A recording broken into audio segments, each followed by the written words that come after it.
A Justiça decreta a falência da aviação sul-fluminense. O juiz da 5ª Vara Civil de Volta Redonda, Alexandre Custódio Pontual, em sentença emitida nesta terça-feira, decretou a falência da aviação sul-fluminense. A decisão foi tomada 5 dias após o Ministério Público do Estado do Rio de Janeiro se manifestar a favor da medida. Pontual considerou grave a situação da empresa e apontou risco enorme de colapso do serviço, quebra dos outros deveres do plano de recuperação no pagamento das classes a serem contempladas até outubro do corrente ano e perda significativa dos valores dos ativos que perduram no patrimônio da empresa, inviabilizando a atividade da empresa. Em sua sentença, o magistrado destaca também que tem total razão o Ministério Público em sua promoção derradeira. Ele salientou que a empresa não conseguiu, com a recuperação judicial estabelecida em 2019, promover a composição do crédito fiscal, verdade corroborada tanto pelo administrador judicial e até pelo atual gestor da empresa. Em sua sentença, o magistrado destaca também que tem total razão o Ministério Público em sua promoção derradeira. O magistrado acrescentou: logo, resta incontroverso nos autos a impossibilidade econômica de composição fiscal, face o estado de déficit patrimonial aqui reconhecido por todos os envolvidos. Aliás, quanto a tal estado de insolvência, bem disse o gestor da empresa ao apontar a necessidade dos sócios resolverem o imbróglio societário e aportarem valores pessoais da empresa, o único modo de viabilizarem o retorno regular da atividade principal desempenhada. Porém, não obstante esta manifestação ter sido protocolada no começo de março deste ano, os sócios da Recuperanda optaram por pedir sucessivos prazos, sem contudo apresentarem um plano de aporte com datas e valores. Comportamento de sobremaneira contribuiu para o recrudescimento da situação financeira da empresa. O juiz ainda considerou que a situação da empresa veio piorando, apesar dos aportes do Sindicato das Empresas de Transporte de Passageiros. Pontual destacou ainda que, na véspera da sua decisão, os sócios da empresa apresentaram pedindo para o prosseguimento da recuperação, sem contudo arrolarem de modo claro e preciso bens, valores e com projeto de aporte capaz de estancar imediatamente o passivo que semanalmente se acumula em face do já reduzido patrimônio da devedora. Outro ponto da sentença ressaltada o fato de que a Prefeitura de Volta Redonda, através dos órgãos de controle do transporte coletivo, aponta que já há algum tempo para a deficiência do serviço prestado pela empresa. Fato é que tudo isso conspira para uma solução cólere, que atenda àquilo que realmente importa para a sociedade, para credores e para os empregos. Pontual reconhece que a pandemia do Covid-19 afetou a Sul-Fluminense, provocando grande prejuízo e redução drástica de faturamento, sendo obrigada a manter os empregos, despesas e compromissos de pagamento, daí os sucessivos empréstimos e rolagem de dívidas. Mas ao mesmo tempo considera que tudo isso importa na necessidade de se promover uma rápida liquidação do ativo relacionado ao serviço de transporte em modelo que respeite a precariedade da outorga do serviço, contemple a manutenção do serviço público relevante prestado aos municípios, mantenha os empregos dos trabalhadores que lá se encontram, estanque o quanto antes a situação de aumento exponencial do débito relacionado à atividade fim que vem sendo sucessivamente refinanciado, criando mais passivo e desprotegendo os credores e, por fim, melhore a rentabilidade. O magistrado ressalta que tanto o Sindipaz quanto a Prefeitura, através da Secretaria Municipal de Transporte e Mobilidade Urbana, atuem de modo célere na liquidação antecipada do ativo da empresa, cabendo ambos apresentar à Justiça um conjunto de lotes com itinerários aglutinados por região geográfica. capaz de gerar atrativamente e preço, aliado a um bom serviço público de transporte de passageiros. Por fim, pontual determinou o segmento da atividade da empresa por mais de 60 dias, ou até a liquidação dos ativos que se destinam à atividade fim, o que ocorrer primeiro, manifestando-se o gestor judicial já designado, uma empresa de consultoria, como administrador. Notícia triste e urgente: Itapemirim e Caiçara têm falência decretada e Suzantu é autorizada a operar linhas. Bloqueio de bens da Piva Consulting. O juiz João Oliveira Rodrigues Filho do Tribunal de Justiça de São Paulo atendeu a administradora judicial SXM Partners e decretou nesta quarta-feira, dia 21 de setembro de 2022, a falência das empresas do grupo Itapemirim. Ele disse o seguinte: pelas razões acima invocadas e com fruto no artigo 73, incisos 4 e 6, inciso 1 e artigo 94, 3b da Lei 11.101 de 2005, decreto hoje a falência da aviação Itapemirim S.A., transportadora Itapemirim S.A., Itapemirim Transportes S.A., Imobiliária Bianca Limitada, Cola Comercial e Distribuidora Limitada, Flecha S.A. Turismo, Comércio e Indústria e Viação Caiçara. Observado que os credores terão reconstituído seus direitos e garantido as condições originalmente contratadas, deduzidos os valores pagos e ressalvados os atos validamente praticados no âmbito da recuperação judicial.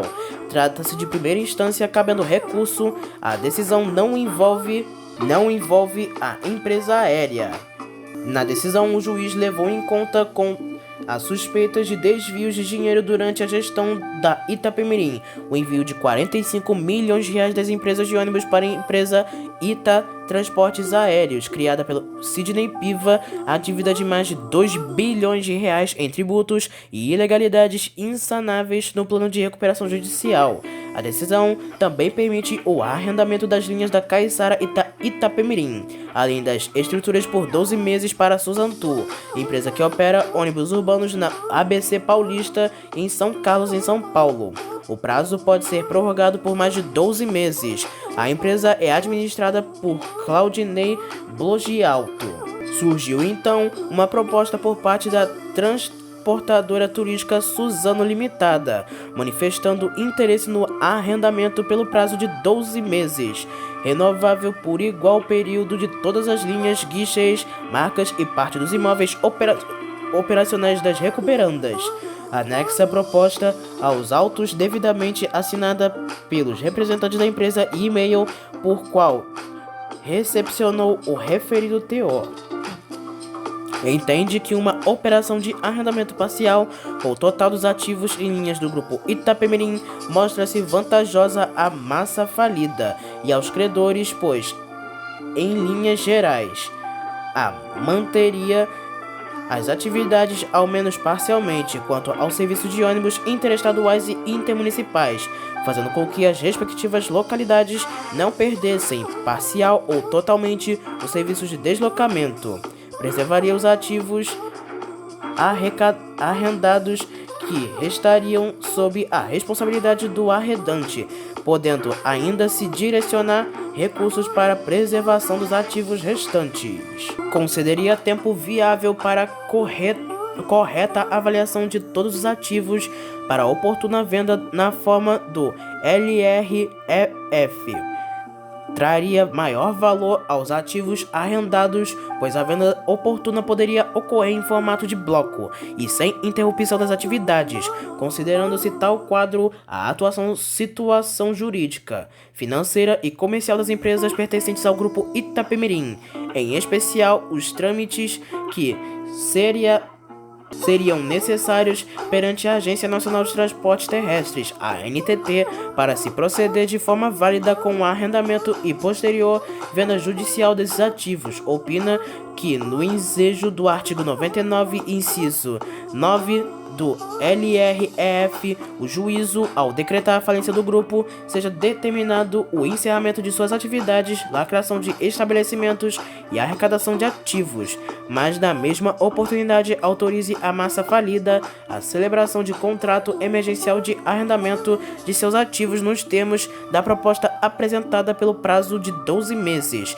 e em caráter liminar, visando preservar as atividades das linhas nos termos do artigo 117 e seguinte da LREF, até que haja designação de processo competitivo posterior para alienação da operação das linhas, visando preservar a publicidade e igualdade de condições que permeiam o referido procedimento em concursos de credores, dou ciência aos que interessados em relação à proposta de arrendamento dos ativos acostada aos autos e nesta oportunidade autorizado e homólogo a celebração do contrato entre a massa falida e transportadora turística Suzano Limitada, nos termos do anexo a presente, em caráter liminar e emergencial, em consonância no artigo 49 da Lei nº 10.223 de 2021 da NTT, visando assim a liquidação eficiente dos ativos do Grupo Itapemirim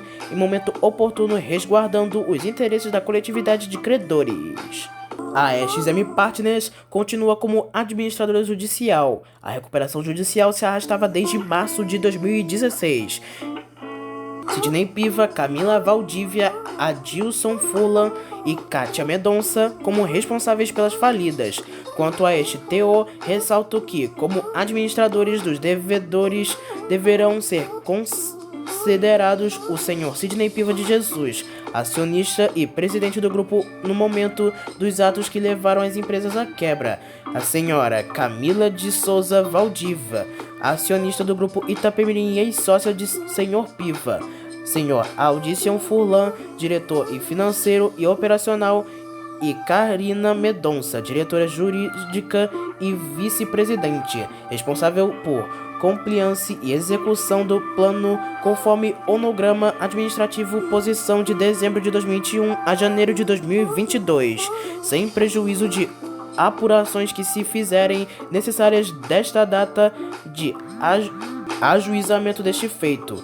Piva Consulting teve os bens bloqueados, da mesma forma considerando o teor da petição das folhas 80.801 a 80.811 e as menções ali trazidas pelo senhor Sidney Piva de Jesus, determinando a decretação de indisponibilidade dos bens da empresa Piva Consulting Limitada, bem como o arresto de valores existentes em contas bancárias pelo sistema Sisbajude, diante dos insídios de que a confusão patrimonial entre tal sociedade e o grupo empresarial sobre a qual recai a convolução da recuperação judicial em falência, devendo a serventia providenciar o necessário para a inscrição da sociedade empresária na CNIB e no Sisbajude. Venda em 180 dias. A EXM Partners terá de vender os bens da Itapemirim em 180 dias, exceto os arrendados da Suzanto. Ser intimado pessoalmente para que, em 48 horas, assine o termo de compromisso sob pena de substituição dos artigos 33 e 34, proceder à arrecadação dos bens e documentos do artigo 110, bem como a avaliação dos bens separadamente ou em bloco no local em que se encontrem os artigos 108 e 110 para a realização do ativo, os artigos 139 e 140, sendo que ficaram eles sob sua guarda e responsabilidade, podendo providenciar a lacração para fins do artigo 109, informando ainda ao juízo quanto à viabilidade da continuidade das atividades da empresa, deverá a administradora judicial proceder à venda de todos os bens da massa falida no prazo de 180 dias, contado da data de juntada do auto de arrecadação sob pena de destituição, salvo por impossibilidade fundamentada, reconhecida por decisão judicial nos termos do artigo 22 da Lei 11.101 de 2005, quando da apresentação do relatório previsto dos artigos 22 e da Lei nº 11.101 de 2005, deverá o administrador judicial protocolá-lo digitalmente como incidente à falência, bem como eventuais manifestações acerca deste deverão ser protocolados junto ao referido incidente. Deverá o administrador judicial cumprir com as demais obrigações que lhe forem previstas no artigo 2 da Lei 11.101 de 2005, com a redação dada pela Lei 14.112 de 2020.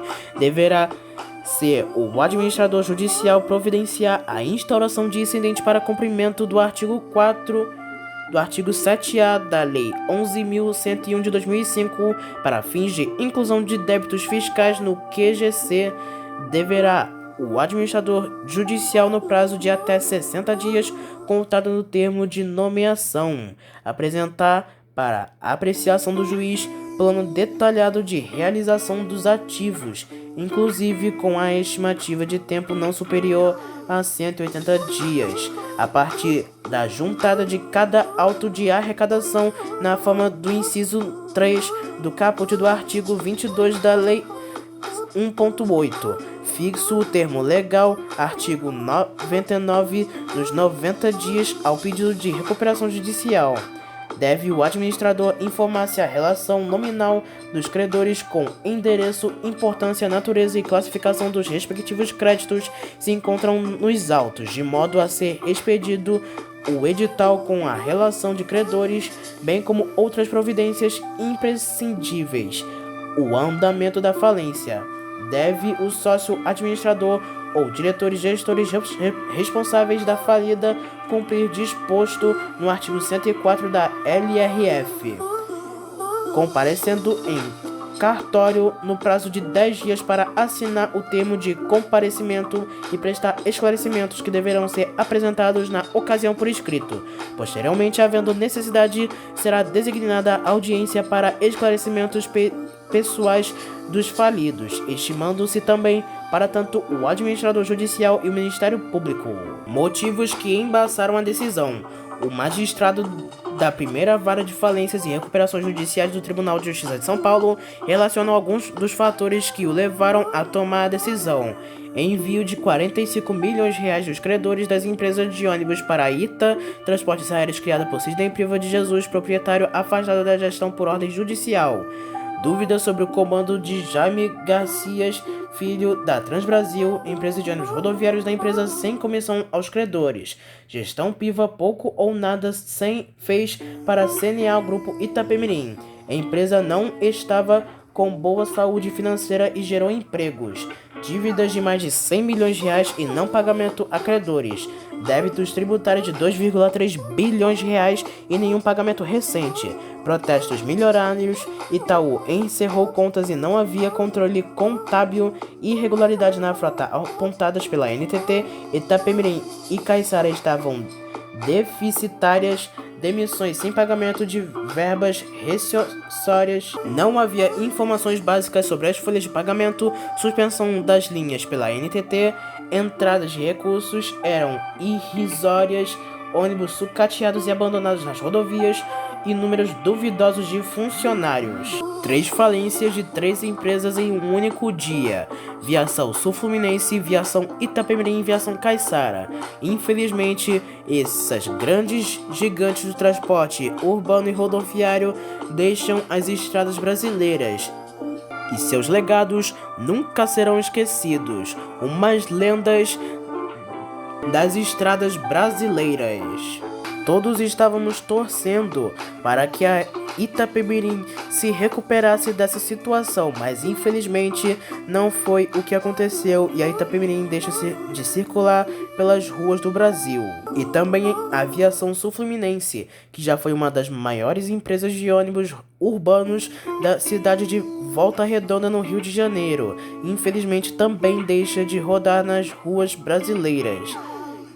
E agora ela também rodará por mais 60 dias até que algumas outras empresas tenham interesse em suas linhas.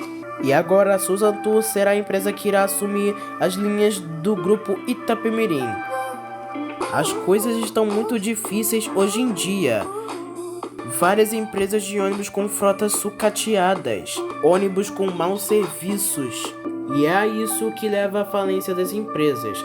Infelizmente, essa empresa, a Itapemirim, que já foi uma das maiores empresas rodoviárias do Brasil, atendendo a quase todo o território brasileiro, incluindo o Distrito Federal, nos deixa, infelizmente, neste dia 21 de setembro de 2022, um legado do Brasil. Um legado das estradas brasileiras que jamais será esquecida.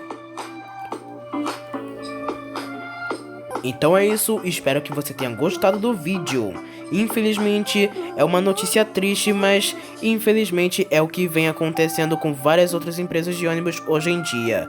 Compartilhe com seus amigos se você curtiu o vídeo, não se esqueça de se inscrever-se e deixe seu like para mais vídeos como esse. Então é isso e até a próxima!